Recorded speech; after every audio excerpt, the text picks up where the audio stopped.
안녕하세요. 닥터 유 유태우입니다. 오늘의 주제는 점쟁이는 듣고 싶은 말을 해준다입니다. 점쟁이는 듣고 싶은 말을 해준다. 점쟁이는 역학을 한다, 명리학을 한다, 관상을 본다, 손금을 본다, 아니면은 신점을 본다, 또는 사주, 아니면은 요새 이제 외국에서 들어왔죠, 타로라고. 이런 방법 등을 통해서 미래의 운세를 점치는 사람. 네, 이게 이제 점쟁이죠.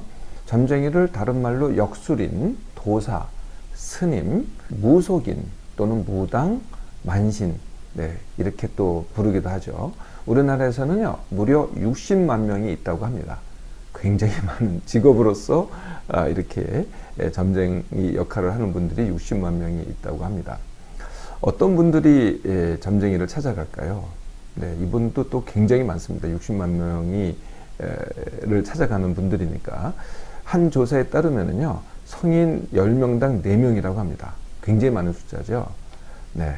주로 30, 40대고요. 네, 10대부터 간다고 하네요. 네, 그리고 그 이후로 전 연령대의 점쟁이를 찾아간다고 합니다. 남녀별로는요, 여성이 더 많습니다. 4대 1 정도로요. 여성이 한 80% 정도 됩니다. 직업으로 따지면은 전업주부가 1위고요. 두 번째가 사무직, 세 번째가 자영업인, 네, 이런 순서가 되겠습니다. 대개 점은 왜 점집이라고 있죠. 점집 또는 철학원 이렇게 불리기도 하고요. 요즘은 이제 그러니까 길 가다 보면요, 노점으로 이렇게 텐트를 쳐가지고 하기도 합니다. 또 기술이 발달돼서 인터넷으로 하기도 하고, 앱으로 하기도 하고, 전화로 하기도 합니다. 닥터유가요, 일부러 그 세 분의 점쟁이를 찾아간 적이 있습니다. 안 믿어지시죠? 네, 제가 일부러 찾아갔는데요.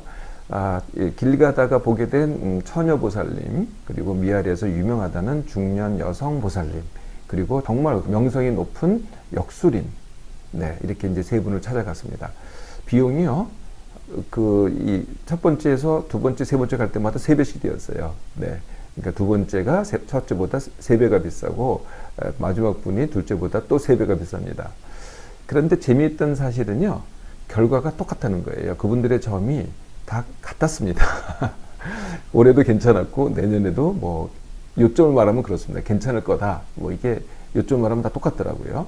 단지 그 중에서 중간분, 미아리에 계셨던 그 중년 여성 보살님이 좀 하나만 다르게 하셨어요. 뭘 다르게 하셨냐면은, 그분 뒤에 이렇게 산신령이 모셔져 있었거든요. 그 산신령 아시죠? 이렇게 금빛으로 반짝반짝한 산신령이 모셔 있었는데, 이분이 그 점을 보시다가 갑자기 저를 그 산신령 목소리로 야단을 치시는 거예요. 할아버지 목소리로. 여성인데 너는 여기 올 필요가 없는데 왜 왔냐? 라고 야단을 치시는 거예요. 근데 제가 이제 온 목적이 있으니까 제가 모르는 척을 했어요. 그랬더니 그걸 한 번 더 하시는데 굉장히 힘들어 하시더라고요. 제가 좀 짓궂었죠. 네, 제가 왜 점쟁이를 찾았을까요? 네, 저도 이유가 있습니다. 의사가 이제 진단과 처방을 하잖아요. 이거나 이제 점쟁이도 하는 게 진단과 처방입니다. 사실 똑같은 거거든요. 근데 이게 차이점이 뭐냐면, 의사들은 당일 진단, 당일 처방을 거의 다 하지 않죠. 네, 그날은 이제 진찰도 하고, 얘기도 이제 문진도 하고, 그 다음에 검사를 합니다. 그걸 다 종합해야만 정확한 진단을 하죠. 그러고 나서 처방을 하죠. 정확한 처방은요. 그런데 한의사는요, 거의 당일 진단, 당일 처방입니다. 점쟁이는 어때요? 보자마자 진단, 보자마자 얘기도 안 하고 바로 그냥 너 이렇지 않냐, 이렇게 바로 진단하잖아요. 네, 저는 사실 그게 어떻게 되나, 그게 궁금했던 거죠. 사실 이렇게 이제 제가 찾아도 가보고 연구도 좀 조사도 좀 해보고 그랬더니 의사랑 점쟁이랑 그렇게 다를 건 없더라고요. 네, 같은 과정 같아요. 과정 같은데 그 시기를 얼마나 빨리 하느냐, 이게 다르더라고요. 이 빨리 하는 게 점쟁이의 능력이죠. 네, 어떤 능력일까요? 네, 그 중에서 가장 이제 신비스러운 능력이 나를 알아맞추기입니다. 네, 그러면 알아맞추는 점쟁이는 뭐라 그래요? 용하다. 용한 점쟁이다. 아니면은 도사다. 이렇게 얘기를 하죠. 네, 어떻게 알아맞힐까요? 네, 다 방법이 있더라고요. 네. 물론 또 정말 굉장한 능력 가지신 분이 있겠지만 대개는 4가지 방법입니다. 네, 첫 번째가 유용화, 두 번째가 방문자로부터의 힌트, 세 번째가 선문답, 네 번째가 사전조사, 이렇게 네 가지 방법입니다.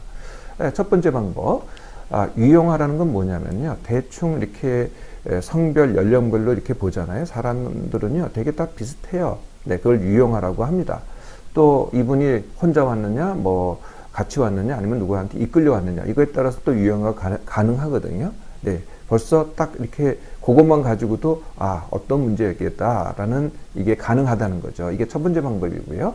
두 번째 방법은 이분의 이제 들어오는 모습, 태도, 걷는 모습, 옷차림, 네, 이런 등등 가지고 힌트를 받는 겁니다. 묻기 전에, 얘기하기 전에, 뭐 간단히 인사말만 가지고도 벌써 힌트를 딱 잡는 거거든요. 이게 두 번째 방법입니다.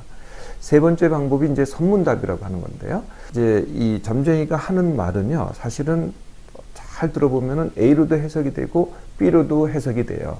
근데 방문자인 나는 어떤 문제를, B라는 문제를 가지고 이미 갔다는 거죠. 그러면은 A는 잘 안 들리고 B만 들려요. 네, 그리고 거기에다가 맞아 이렇게 되는 거거든요. 나는 사실은 A, B로 얘기했는데 방문자가 B를 선택함으로써 맞는 게 되는 거죠. 네, 이걸 이제 크게 얘기해서 선문답이라고 합니다. 네 번째 방법은요, 뭐 요즘은 좀 덜 할지 모르겠는데, 하여튼 많이 사용되는 방법인데, 사전에 조사를 하는 거거든요. 어떤 방법으로 조사를 할까요? 네, 이 병원에도 진료실이 있고 대기실이 있잖아요. 네, 이렇게 점집에 가보면은 또, 이 점장에 계시는 데가 있고 대기실이 있습니다. 근데 대기실에서 사전 조사가 이루어집니다. 어떤 방법으로요? 조수가 고객으로, 방문자로 같이 앉아서 대화를 나누면서 그걸 갖다가 나중에 전달해 주는 거죠. 그걸 만나기 전에. 이러거나 아니면 또 기술을 사용하는 겁니다. 도청을 하거나 아니면은 몰래 카메라를 사용해서 내가 그걸 이미 보고 있는 거죠. 여기서 얘기되는 얘기를 갖다가 미리 알고서 얘기해 주는 겁니다. 자, 이 네 가지 방법 말고도 정말 모든 점장이 그렇다는 건 아니고요. 흔히 사용되는 방법입니다. 자, 이게 이제 점장이의 실력이고요. 능력이고요. 점쟁이를 찾아가는 분들은 뭐 어떤 이유로 찾아갈까요? 네, 어떤 내용 가지고 찾아갈까요? 네, 가장 흔한 내용은 이런 겁니다. 내가 합격했냐, 불합격했냐? 내가 취업이 잘 될 건가, 안 될 건가? 내가 승진할 건가, 안 될 건가? 내가 진로에 대해서 확실하지 않는데 어떤 진로로 가는 게 좋겠는가? 네, 이게 이제 첫 번째고요. 두 번째는 내가 어떤 사업을 하는 게 좋겠는가? 내가 이 사업을 열었는데 잘 될 것인가? 안 될 것인가? 나한테 재물운이 있을 것인가? 없을 것인가? 이게 두 번째고요. 세 번째가 당연히 남녀 간의 애정 문제입니다. 뭐 사이가 좋다, 나쁘다, 이 사람하고 궁합이 잘 맞을 거냐? 안 맞을 거냐? 이게 세 번째 내용이고요. 네 번째가 건강과 질병입니다. 혹시 내가 어떤 병인데 이게 잘 나을 거냐, 아니면 더 나쁜 병에 걸릴 거냐, 치료는 잘 될 거냐, 뭐 이런 문제고요.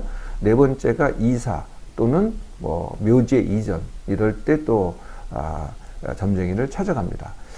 여섯 번째는요, 네, 이름을 짓는다든지 아니면은 상호, 네, 내가 어떤 뭐 가게를 내는데 그 상호를 어떻게 할 것이냐, 이런 거를 또 묻기 위해서 가기도 하죠. 이게 이제 점쟁이를 찾는 내용이 되겠고요.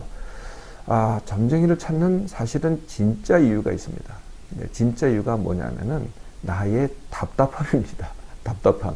뭔가 답답해요. 네, 뭔가 답답한데 그게 답답함이 뭐냐면은 나는 얘기를 하고 싶어요. 네, 얘기를 하고 싶고 내 얘기를 가감 없이 그냥 들어주는 사람이 있었으면 좋겠어요. 네, 근데 점쟁이들이 이런 거를 참 잘하시거든요. 네, 그래서 그 답답함을 해소하고자, 듣는 사람을 필요로 하는 그 답답함을 해소하고자 하는 게 사실은 진짜 이유인 경우가 많습니다. 그 외에도 당연히 내 현황을 내가 잘 모르겠다, 내 상황을 내가 잘 모르겠다, 이런 걸 갖다 듣기 위해서 가는 경우도 있고요. 내 미래에서 정말 궁금해서 가는 경우도 있고요. 아니면은 해결책이 정말 있었으면 좋겠어서 가는 분도 물론 있기는 합니다. 자, 이렇게 점쟁이를 찾아가는 나는 어떤 사람일까요? 네, 모든 사람이 가진 물론 않습니다. 어떤 사람이 더 많이 갑니다. 어떤 사람일까요? 네, 가장 큰 특징은 남의 영향을 잘 받는 사람입니다. 두 번째가 의존적인 사람이죠. 네, 의존적인 건 누구한테 의존하느냐? 나보다 힘이 뭐 어떤 식으로든 강한 사람, 힘이 있는 사람, 아니면은 뭐 신, 뭐 등등. 네, 이런 의존을 하는 사람. 세 번째가 운명, 운세를 잘 믿는 사람. 네, 이런 분들이 아무래도 점쟁이를 더 찾겠죠. 네, 이렇게 점쟁이를 찾아가면은요, 점쟁이가 어떤 처방을 할까요? 물론 이제 알아맞추기가 첫 번째입니다. 네, 근데 제일 많이 하는 처방은 들어주기입니다. 아까 내가 들어주는 사람이 필요하다 그랬잖아요. 네, 들어주기가 첫 번째고요. 두 번째는요, 듣고 싶은 말을 해줍니다. 네, 이게 이제 핵심이죠. 네, 듣고 싶은 말은 뭐겠어요? 대부분의 사람이 듣고 싶은 말은 네, 이겁니다. 뭔가 잘 될 것이다, 해결될 것이다, 이거거든요. 네, 누군가 나타나서, 귀인이 나타나서, 아니면은 운이 좋아서 뭔가 잘 풀릴 것이다. 이걸 갖다가 뭐 형태가 다를 뿐이지, 내가 듣고 싶은 얘기를 잘 찾아서 그 얘기를 해준다는 거죠.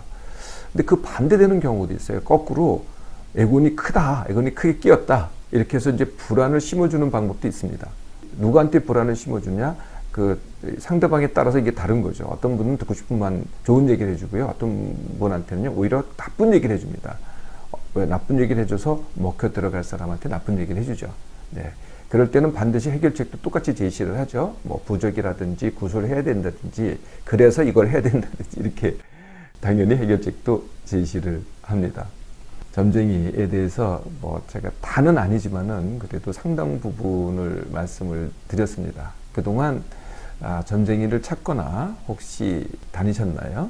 네, 그러면은 더 쉬운 방법을, 닥터가 제안하는 더 쉬운 방법을 한번 해보세요. 네, 닥터가 늘 말씀드리죠. 네, 그거는 뭐냐면은 남이 아니다, 점쟁이가 아니라 나 자신한테 질문하기입니다. 어떤 질문일까요? 첫 번째, 이거는 자기가 대답할 수밖에 없는 질문입니다. 첫 번째, 나는 내가 무엇을 원하나? 두 번째, 내가 원하는 것을 이 상황에서 내가 어떻게 쉽게 하지? 딱 이 두 가지 질문입니다. 질문만 해보세요. 네, 진정으로 질문하잖아요. 네, 남한테 의존하지 않고, 남의 답을 기다리지 않고 내가 나한테 질문하잖아요. 반드시 답이